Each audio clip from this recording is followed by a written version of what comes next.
can't stand people who don't take good food seriously. I didn't say that, but Oscar Wilde, the 19th century Irish playwright, did. And I frankly don't blame him. Good food is a splendid experience. Great pesto is well up there on the list of the splendid foods, but out in the stores it's rather hopeless to try and find good stuff. And it was for this reason about 25 years ago I taught myself how to make pesto. I made it based upon one of the many traditional recipes. And now I'm telling you all this because it relates intimately to you. You have a mouth, and several times daily at least you need to fill it with something. In this little presentation I hope to make a useful demonstration of how pesto is made, at least my version of it. I'll give you a bit of a background as to where it came from, and if you like what you see up to that point, you're welcome to have a sample of it. There's an excellent article online found on the IT Chef website. It's entitled Pesto Genovese, an ageless benchmark of great Italian cuisine. And it provides a very nice summary of how pestos have been made through history. The word pesto itself comes from the Latin, Genovese Latin pestare, which means to pound or to crush. Therefore, the word pesto is the past participle and it means crushed. And it means simply that you've taken a mass of garlic and nuts and some kind of mixture of olive oil and herbs and crushed it into a smooth sauce using a mortar and pestle. And there are, typically what they do is they use rock salt. And a little bit of that, which would add not only the flavor of the salt, but also the grinding, the abrasive in there to help grind up the various ingredients. Now, let me make sure my pan is not getting too hot. It's a little bit tricky doing all this on camera at the same time. The grinding was always done traditionally by hand, of course, because they didn't have machines. But nowadays, what tends to happen is they tend to use machines that have surfaces which get very hot. And when that happens, you lose a lot of the delicacy of the flavors.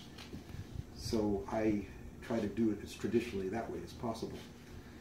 Nowadays, most of the pesto ingredients are typically basil, pine nuts, garlic, Parmesan cheese, pecorino cheese, but that's really one of many different ways that pesto has been made. Marjoram, rosemary, or parsley was often used when basil was unavailable, not in season, or simply preferred. Something else was preferred. The pine nuts now used were often walnuts or acorns or anything else that was a nut that they could get their hands on. There's another excellent reference called 20 Recipes for Making Pesto from Each Italian Region on itiamo.com website, which lists exactly that. 20 or 19 other versions of pesto which you could try, which I never have and probably will now that I've found that website. With all that said, let's take a look at what I'll be working with today. We've got the basil, fresh from the garden. We've got the a little bit of extra, something I add myself, which is lemon juice. I have a mixture of cheeses here, in this case Asiago and Parmesan. We started with these cloves of garlic, not grinding them up, but I chopped them up to make it easier to use in the mortar and pestle. I have here my pine nuts and my sun-dried tomatoes chopped up a bit. Another add which I found to be really effective. So let's see here. We have the tools of the trade, what you see here, the pan, not much else. There's not much involved in the whole thing. So let's get started. We put the oil into the pan here. I'm using olive oil, extra virgin olive oil. I preheated the pan so it's already hot. I don't want to keep it in there any longer than I have to. And I need to still get this brown. So that's the great trick, is browning it, but not so much so that it burns.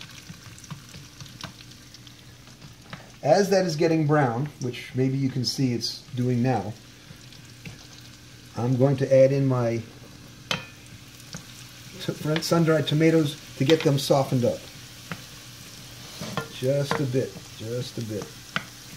Now, here's another trick that I just picked up. You better, yeah, show me on camera. There you see it's getting kind of toasty in there. It's time to put this quickly into the mortar and pestle. And if I can do all this at the same time, I'm going to pour my garlic in there, which is going to toast the garlic a little bit. That's exactly what I want. There's a little bit of toasting going on, because that's its own flavor. You can see that in there. I'm now, oh, by the way, you might notice here that I've kept a little bit of extra garlic raw in there. And I'm going to grind this up.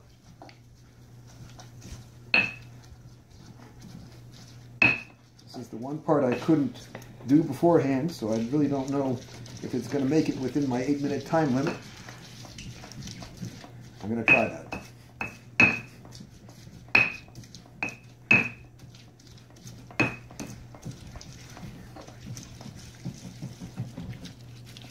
It's getting nice and blended in there.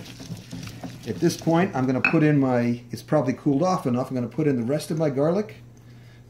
And I'm going to start to add in, you can probably just back off now a little bit so they can see this at a distance. I'm going to put in my basil.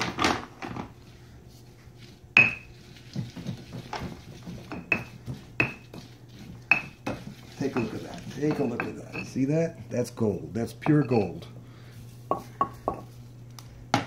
The smell is fantastic. You can't really know that unless you're standing here.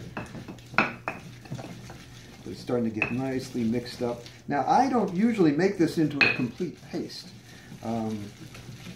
We seem to like it with a bit of crunchy or grittiness left from the nuts. I'm going to put a little bit of salt in there. My not quite rock salt.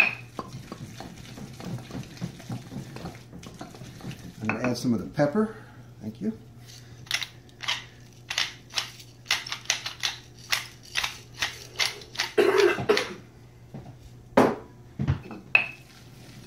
Now, in the interest of speeding this up, I'm going to leave it pretty much the way you see it there. I'm going to take some of my cheese. You can back off a bit and just show the whole view of the process here. Thank you. I'm going to take some of my pesto mash here in the bowl. I need to add some more olive oil to it. Take some of my cheese, add it in. I'm now at 8 minutes. Now I have to serve it to you. So this is where my audience slaves get rewarded for sitting here and tolerating all my speeches. Give everybody a fork. The people on Skype will have to just suffer in silence. And let me see if there's anything else I need to tell you. This is really the best part of the whole thing, is eating it. I'll pass this around.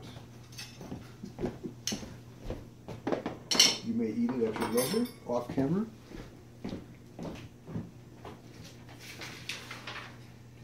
You can also put it on hors d'oeuvres if you don't have pasta.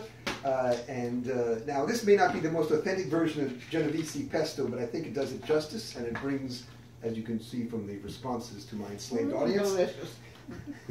My enslaved audience does like it, and they've been kind enough, as I said, to sit through my speeches, so this is their reward for doing so.